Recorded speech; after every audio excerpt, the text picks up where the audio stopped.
UP police की परीक्षा निरस्त कर दी गई है। और ये जो परीक्षा निरस्त की गई है, ये कौन सी परीक्षा निरस्त की गई है, कौन से दिन की परीक्षा निरस्त की गई है और इस परीक्षा में कौन पकड़ा गया है और वो नीरज कौन है जिसकी वजह से ये परीक्षा निरस्त हुई है, उसने कैसे ये परीक्षा निरस्त की, ये सारी बातें हम लोग इस वीडियो में जानेंगे। और हम लोग ये भी जानेंगे कि वो कौन सा इंस्पेक्टर है जिसने इस परीक्षा को निरस्त करवाया और उस परीक्षार्थी को पकड़ा जो ये सब काम कर रहा था। आइए जानते हैं, खबर को पूरे विस्तार से जानते हैं कि कैसे क्या हुआ था। देखिए, 12:55 पे पेपर मोबाइल नंबर पर भेज दिया गया और उसी आधार पर अपराध को पंजीकृत करवाया गया। नीरज की तलाश जारी है। नीरज अभी तक मिला नहीं है और नीरज का मोबाइल नंबर भी पब्लिकली ओपन कर दिया गया है। ये नीरज जो है वो यूपी का रहने वाला है और नीरज का जो मोबाइल नंबर है वो आप लोग इंटरनेट पर देख सकते हैं और उस मोबाइल नंबर पर उसकी फ़ोटो भी लगी हुई है। एक अच्छा खासा युवा है, यानी जवान लड़का है। और जो खबरें छन कर आई हैं उसमें नीरज का पता भी दिया गया है और अपराध दर्ज कर लिया गया है। मात्र इस बात पर कि जो पेपर लीक हुआ है, इसी आधार पर पेपर को निरस्त करवाया गया। वो जो वही पेपर, एक जो पेपर लीक हुआ है उसी पेपर को निरस्त किया गया है और एक पुलिस इंस्पेक्टर है जिसकी वजह से ऐसा हुआ है। और मैं आप लोगों को एक चीज़ और बता दूं कि जो हजारों बच्चे हैं उनके भाग्य खुलने वाले हैं और सोए हुए भाग्य जाग जाएंगे यदि अभी से ये सारे बच्चे तय कर लेंगे, क्योंकि बच्चों ने बहुत अच्छी तैयारी की थी, कुछ बच्चों ने नहीं भी की थी, तो उनके लिए एक सुनहरा अवसर है। जिन्होंने अच्छी तैयारी नहीं कर पाए थे वो आज से तैयारी में लग जाए। 2 महीने 6 महीने का जो भी समय दिया गया है उसके अंदर परीक्षा करवाई जाएगी। और जाहिर सी बात है कि लोकसभा चुनाव आने वाले हैं और ये जो एग्ज़ाम कराए जाएंगे ये लोकसभा चुनाव के बाद ही कराए जाएंगे और अपराधियों के ऊपर सख्त सख्त कार्रवाई की जाएगी। मुख्यमंत्री योगी आदित्यनाथ ने निर्णय लिया है कि 24 घंटे छात्रों का जो पार्क है लखनऊ इको गार्डन, वहाँ लोगों ने जो धरना प्रदर्शन किया था मगर शांति का परिचय दिया था, इस वजह से योगी आदित्यनाथ ने इस पेपर को दोबारा कराने की निर्णय लिया है। बच्चों ने आपा भी नहीं खोया और बच्चों ने परीक्षा के लिए जो आपत्ति दर्ज कराई अच्छे से दर्ज कराई। और योगी आदित्यनाथ ने जीरो टॉलरेंस की नीति के तहत, जो बार बार अपने भाषण में भी कहते रहते हैं, शून्य सहिष्णुता, लोगों पर ऐसे आपराधिक कृत्य हैं जो अंजाम देखो जिन लोगों ने ये जो किया है, योगी आदित्यनाथ का कहना है कि उनको अंजाम तो अपना भुगतना ही पड़ेगा और ये बात सही है, भुगतना भी चाहिए इन लोगों ने जो पेपर लीक करवाया है। और योगी जी बोलते भी हैं कि अगर आप कुछ अगड़म बगड़म करेंगे तो अगले चौराहे पर आपको यमराज मिलेंगे। खैर, तमाम चीज़ें योगी आदित्यनाथ जी ने अपने बयान पर बोली हैं और जो अपराध किए गए हैं उसके बारे में आपको बताना चाहता हूं मैं। जैसे 420 की धारा दर्ज की गई है, इसमें अगर देखा जाए तो 7 साल की कैद और जुर्माना दोनों का प्रावधान है। एक भी हो सकता है, 2 भी हो सकता है। और जो भी अभियुक्त है जिनका नाम आया है दोनों को आप जानते ही होंगे। एक सत्य अमन कुमार है जो बिहार से बताए जा रहे हैं और दूसरा ये नीरज है लड़का जिसने अमन कुमार के मोबाइल नंबर पर भेजा है।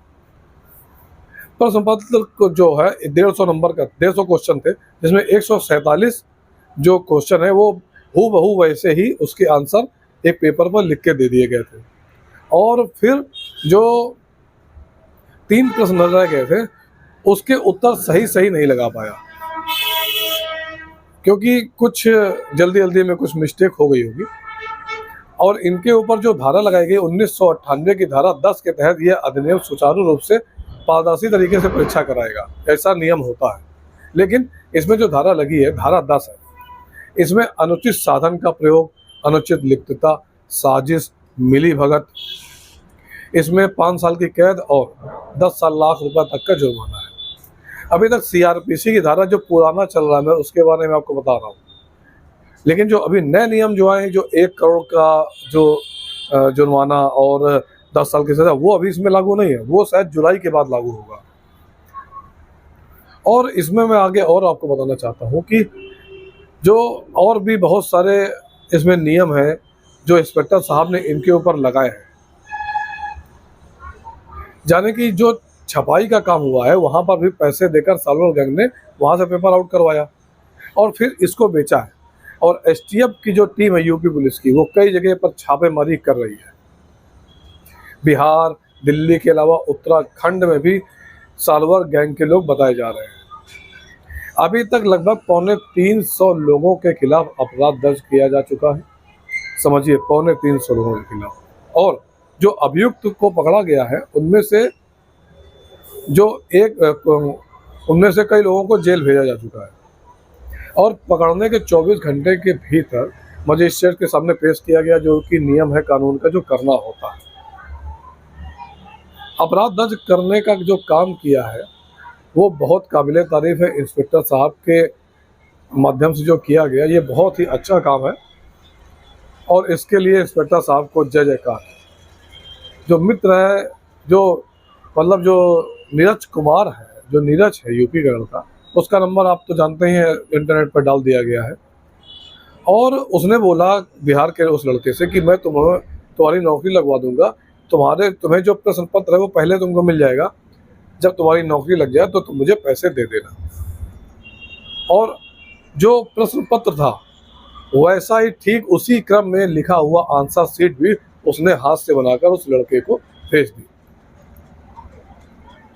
उसने ये बताया कि मेरा मोबाइल स्ट्रांग रूम पर रखा है, जमा रसीद क्रमांक 147। इंस्पेक्टर साहब ने बहुत जो बताया है ये सारी चीज़ें, पूरी उनकी व्याख्या और आख्या तैयार की, जिसकी वजह से नीरज कुमार के खिलाफ पूरा जो एक कलम चलाई गई है, बहुत तबीयत से कलम चलाई है नीरज कुमार के खिलाफ। और नीरज कुमार बहुत बुरा इसमें फंस चुके हैं। फिलहाल नीरज कुमार अभी फरार है, अभी नीरज कुमार किसी को मिल नहीं रहे। और ये जो लड़का है बिहार का लड़का सत्य करके, उसके मोबाइल पर नीरज कुमार का नाम सेव है और उसकी फोटो भी लगी है। ये जो प्रश्न पत्र था 150 प्रश्न उसमें अंकित थे, जिसमें 147 नंबर तक स्पष्ट पढ़ने में आ रहा है कि ये क्वेश्चन है, और उसके बाद 148, 49 और 50 स्पष्ट रूप से नहीं दिख रहा है। ये बोल रहे हैं इंस्पेक्टर साहब। उसमें एक वाक्य था, घाव पर नमक छिड़कने का अर्थ बताइए। इस पर सही टिक लगा हुआ है और उस टिक को तहरीर में लिखा है उन्होंने कि यहाँ पर ये जो है ये सही से टिक लगा हुआ है। और प्रश्न पत्रिका का जो उन्होंने नीरज कुमार की जो दी गई प्रश्न पत्रिका थी उससे अगर मिलान किया तो पाया कि फिर से कि ये जो है ये वही प्रश्न पत्रिका है जो नकल वाले जो पर्चे में लिखा हुआ है। अब मौके पर जो परीक्षार्थी था उसका प्रवेश पत्र, आधार कार्ड, प्रश्न पत्रिका, ओएमआर सीट, मोबाइल नंबर, ठीक है, ये सारी चीज़ें इंस्पेक्टर साहब ने जब्त कर ली। IMEI नंबर मोबाइल का, ये जो भी है ये पूरा सब कुछ नोट करके एक बेहतरीन आख्या इंस्पेक्टर साहब ने दर्ज की है। और मैं आप लोगों से ये कहना चाहता हूँ कि ये जो प्रश्न पत्र है, ये जो लीक हुआ है, इसके बाद योगी आदित्यनाथ ने ये जो कड़ा कदम उठाया है, मैं आप लोगों से कहना चाहता हूँ कि आप लोगों को भी एक अच्छा मौका मिला है दोबारा फिर से तैयारी करने का। और आप लोग ज़्यादा से ज़्यादा ट्वीट करें, ज़्यादा से ज़्यादा पत्र लिखें योगी आदित्यनाथ को कि ये परीक्षा अब जब दोबारा हो 5 या 6 महीने बाद जब भी हो तो एक अच्छे तरीके से करवाई जाए। और ये जिन लोगों ने ये पेपर निरस्त करवाया है, जिन लोगों की वजह से ये पेपर जो निरस्त हुआ है एग्ज़ाम, उन लोगों के ऊपर ऐसी कार्रवाई हो कि नज़ीर बने। खैर, मैं इस टोटल 50 लाख लोगों ने इस परीक्षा को फार्म भरा था और मात्र 1,500 लोगों ने इसकी शिकायत दर्ज कराई। मैं आप लोगों से कहना चाहता हूं कि आप लोग एक अपने अधिकारों को पहचानिए और ज़्यादा से ज़्यादा अपनी आपत्ति दर्ज करवाइए, जिससे ये परीक्षा में दोबारा धांधली न हो सके। दोस्तों, मैं इस तरह की खबरें और भी लाता रहता हूं और ये जो नीरज कुमार है इसके बारे में जो भी डिटेल होगी मैं आने वाले वीडियो में आपको दूंगा। इसलिए आप लोग मेरे चैनल को सब्सक्राइब कर लें, अगर नए हैं तो सब्सक्राइब करें, अगर पुराने हैं तो लाइक और शेयर करें। धन्यवाद।